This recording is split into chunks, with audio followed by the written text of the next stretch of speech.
আসসালামু আলাইকুম। পেঁপের বীজ ফোটানোতে কত কষ্ট, যারা পেঁপের বীজ থেকে চারা উৎপাদন করে তারাই একমাত্র জানে। অথচ দেখেন এখানে একটা পেঁপে খেয়ে সম্পূর্ণ বীজ এখানে ফেলে রেখেছিলাম। সবগুলা বীজ একবারে 100 চারা উৎপাদন হয়েছে। আপনাদেরকে দেখাই, চতুর্দিকে এই দেখেন ইট বালি খোয়ার মাঝে কিছু পেঁপে বীজ ঝাড়ু দিয়ে ফেলে রাখা হয়েছিল, সবগুলা বীজ ফুটেছে।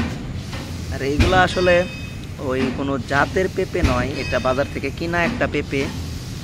কি পেঁপে তাও জানি না, শুধু পেঁপে খেয়ে বীজগুলো এনে ফালানোর পরেই এইভাবে চারাগুলা হয়েছে। এবং চারাগুলো আসলে এতে যদি কিছু চারা আউট করে দেওয়া হতো, আলাদা করা হতো, চারাগুলো আরও ভালো হতো এবং সুন্দর হতো। এখন চারাগুলা আসলে অযত্নেই আছে। আমিও দীর্ঘদিন ধরে এইদিকে আসা হয় না, আজকে এসে দেখলাম এইরকম। এইখান থেকে কিছু পেঁপের চারা আমি আলাদা করে সুন্দর করে আলাদা একটা স্থানে নিয়ে যাব, আর বাকি যে ছোট চারাগুলো আছে ওইগুলোকে বৃদ্ধি হওয়ার জন্য সুযোগ দিব। আসলে পেঁপের বীজের অনেক দাম, পেঁপের চারারও অনেক দাম। এই সময়ে পেঁপের বীজ ফোটানো আসলে খুবই কষ্টকর। প্রাকৃতিকভাবে যেইভাবে পেঁপের বীজ ফুটেছে, আলহামদুলিল্লাহ, আল্লাহ সব কিছুই ভালো জানেন। আমরা শত চেষ্টা করেও পেঁপের বীজ অর্গানাইজেশন করা খুবই কষ্টকর হয়, কিন্তু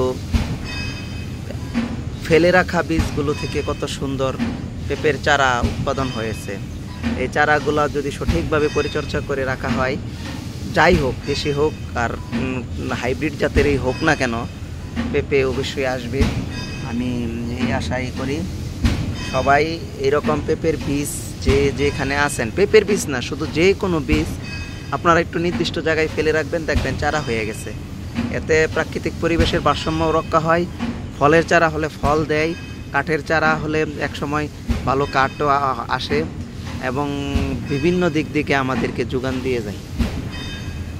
ধন্যবাদ, সকলেই ভালো থাকুন।